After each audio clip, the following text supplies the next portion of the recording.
दोस्तों, ये हमेशा कहा जाता है कि चलते समय अपनी आंखें पूरी खोलकर चलना चाहिए, क्योंकि कभी नहीं पता होता कि कब आपको क्या कुछ मिल जाए, कुछ ऐसा जिसके बारे में आप अपने दोस्तों को बता सकें। और कई बार सिर्फ आंखें खोलकर चलना ही काफी नहीं होता। अगर आप कुछ अच्छा खोजना चाहते हैं तो धरती के नीचे अपनी तलाश शुरू करनी होगी।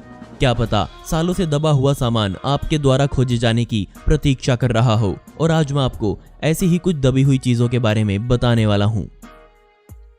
अगर आपने देखी हो तो टीवी पर एक सीरीज आई थी जिसका नाम वाइकिंग्स था। इस सीरीज को देखने के बाद ही लोगों ने वाइकिंग्स में दिलचस्पी दिखानी शुरू करी। स्कैंडिनेविया से आए लोगों ने यूरोप में जाकर लड़ाई करी और हमेशा से ही ये बात होती आई है कि असली वाइकिंग्स का सामान आज भी धरती में गड़ा हुआ है। और अब नॉर्वे की एक टीम ने वाइकिंग्स का कोई सामान नहीं बल्कि एक पूरा का पूरा शिप ही खोज निकाला है, जो कि एक कब्रिस्तान के नीचे दबा हुआ है।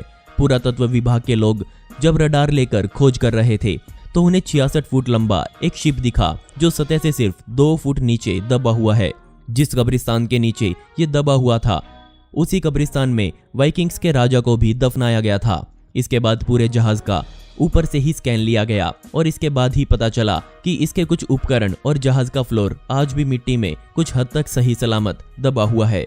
वैज्ञानिकों को अब ये निर्णय करना है कि क्या इस जहाज को बाहर निकालना चाहिए या नहीं, क्योंकि हर किसी को ये डर है कि अगर इस जहाज को बाहर निकालने की कोशिश की गई तो ये पूरी तरह से टूट सकता है।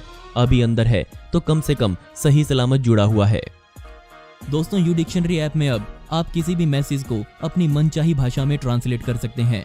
ये अब बहुत ज़्यादा आसान हो गया है। आपको बस करना ये है कि यू डिक्शनरी ऐप के मैजिक ट्रांसलेट फीचर या मैग्नीफाइंग ग्लास वाले आइकन को किसी भी भाषा में लिखे मैसेज पर लाकर छोड़ना है। इसके बाद तुरंत आपके सामने उस मैसेज का मतलब आपकी मनचाही भाषा में आ जाएगा। ये वाकई कमाल का फीचर है। डिस्क्रिप्शन में दिए गए लिंक पर क्लिक करके अभी यू डिक्शनरी ऐप को डाउनलोड करें। अभी तक मैंने और आपने यही सुना है कि कोई बैक्टीरिया जो फोटोसिंथेसिस यानी कि प्रकाश संश्लेषण की प्रक्रिया से जिंदा रहता हो और उसे जिंदा रहने के लिए धूप और ऑक्सीजन जरूरी होती है। लेकिन धन्यवाद दीजिए स्पेन के कुछ वैज्ञानिकों को, जिन्होंने धरती की गहराइयों में एक खास तरह के बैक्टीरिया को ढूंढ निकाला है।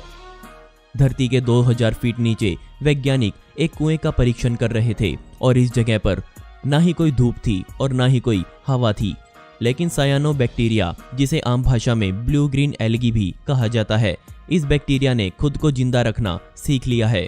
जब वैज्ञानिकों ने इस पर परीक्षण किया तो उन्हें समझ आया कि यह बैक्टीरिया ऑक्सीजन की बजाय किसी तरह हाइड्रोजन का इस्तेमाल करके फोटोसिंथेसिस की प्रक्रिया को अंजाम देता है।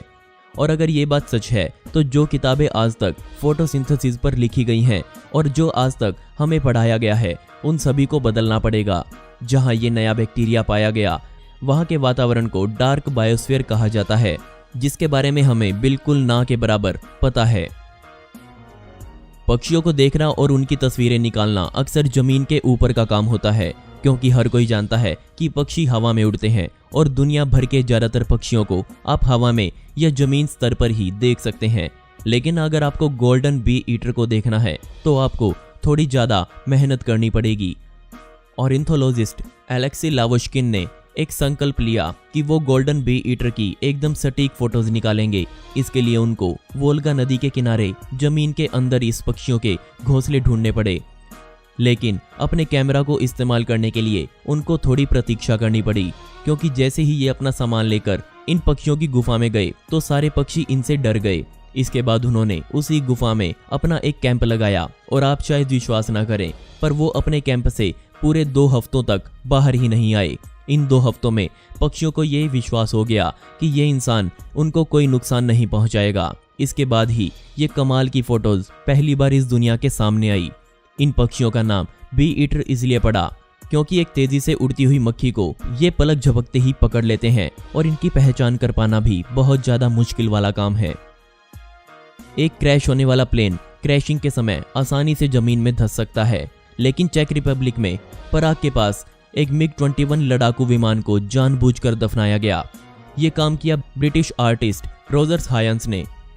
उन्होंने पूरे यूरोप में घूमकर मिलिट्री डीलर्स के साथ बात करी और उनसे रिक्वेस्ट करी कि वो उनको सस्ते में एक मिग-21 जहाज दे दें, और ऐसा ही एक पुराना मिग-21 जहाज था जिसे रोजर को दे दिया गया। इसके हर पार्ट को वहां अलग अलग करके लाया गया और जहां इसे दफनाया जाना था उसी जगह पर लाकर इसे पूरी तरह से जोड़ा गया। अब आप ये जरूर सोच रहे होंगे कि ऐसा पागलपंती वाला काम कोई क्यों करने की सोचेगा। असल में रोजर एक आर्टिस्ट है और उन्होंने अलग अलग चीजें पहले भी दफनाई हैं, जैसे बाइक्स या फिर सुपर कार्स के इंजन। अब उनकी इच्छा थी कि वो एक लड़ाकू जहाज को मिट्टी में दफनाए। वहां पर मौजूद मिलिट्री के अधिकारियों ने ये सुनिश्चित किया कि इस प्लेन को यहाँ दफनाने से कोई रिस्क नहीं है। रोजर का कहना है कि वो ऐसी हर चीज को श्रद्धांजलि के रूप में दफनाना चाहते हैं जिसने बड़े बड़े कीर्तिमान स्थापित किए हों, और MiG-21 उनमें से ही एक है। इस दुनिया में कई बार दुनिया के खत्म होने की भविष्यवाणियां की गई हैं। इन भविष्यवाणियों को कई लोगों ने बहुत ज्यादा सीरियस ले लिया और मालाटू-पूल एरिया में किसी को दुनिया खत्म होने की ऐसी चिंता हुई कि उसने धरती के नीचे बंकर बना डाला। भविष्यवाणी के अनुसार वो दिन आया जिस दिन दुनिया खत्म होनी थी, लेकिन उस दिन कुछ भी खास नहीं हुआ। एक टीम जो वहां खुदाई कर रही थी, उनको वहां एक पूरा बंकर मिला जिसके मुहाने पर एक बहुत मोटा लोहे का दरवाजा लगाया गया था और इस दरवाजे के पीछे जिंदा रहने और बचे रहने का पूरा इंतजाम किया गया था। ये बंकर इतना मजबूत था कि इस पर न्यूक्लियर बॉम्ब भी गिरा दिया जाए तो भी इसका कुछ नहीं बिगड़ेगा। इस बंकर में 2 कमरे, एक बाथरूम, हवा पास होने की व्यवस्था और 1990 दशक के कई कंप्यूटर्स भी वहां रखे हुए मिले। क्या आप सोच सकते हैं कि ऐसा कभी होगा कि दुनिया खत्म हो जाएगी, और क्या कभी इस बंकर की सच में जरूरत पड़ेगी? लेकिन जिसने भी ये बनाया होगा वो नहीं चाहता कि कोई और इसके अंदर आकर रहे। अगर मैं आपसे पूछूं कि इस दुनिया में कितने समुद्र हैं, तो आपका जवाब जरूर 5 ही होगा, क्योंकि आज तक हमने यही पढ़ा और सुना है। लेकिन अगर मैं कहूं कि इस दुनिया में 6 समुद्र हैं, तो क्या होगा? उदास ना हो, इस छठे समुद्र को कोई देख ही नहीं सकता। पैसिफिक, अटलांटिक, आर्कटिक, इंडियन और आखिर में अंटार्कटिक ओशन के अलावा इस छठे समुद्र का कोई नाम ही नहीं है, क्योंकि ये अभी तक धरती की सतह के नीचे दबा हुआ है। और ये इतना बड़ा समुद्र है कि अगर हम बाकी 5 समुद्रों को एक साथ मिला दें तो वो भी इसकी बराबरी नहीं कर पाएंगे। ये समुद्र हमारे पैरों के 300 मील नीचे से शुरू होता है और हम इसके बारे में तभी जान पाए जब एक चट्टान से पानी निकलना शुरू हुआ।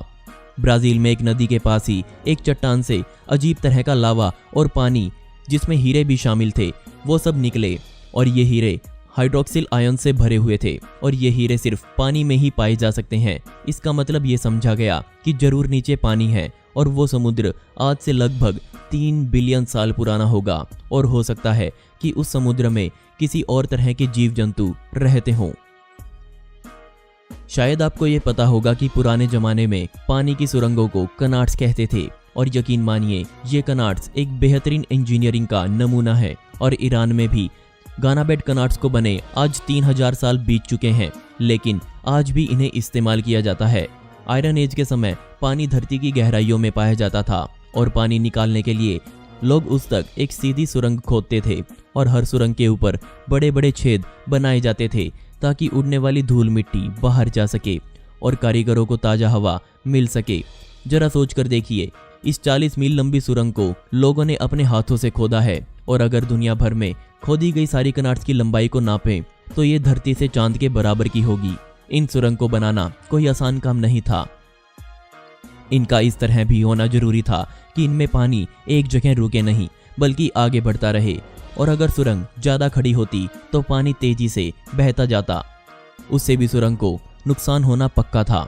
और गानावेट की कनाट्स इस दुनिया की सबसे पुरानी कनाट्स मानी जाती हैं।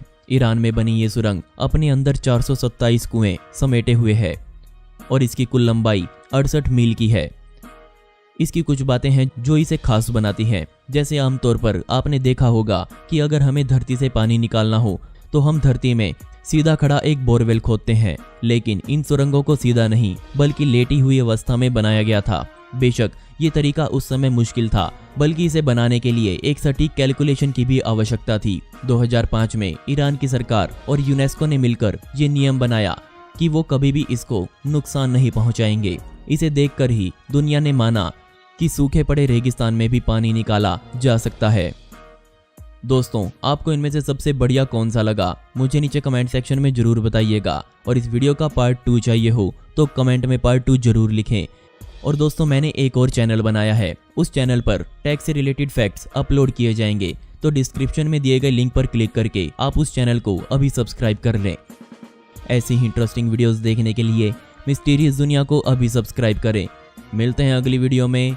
यह वीडियो देखने के लिए धन्यवाद।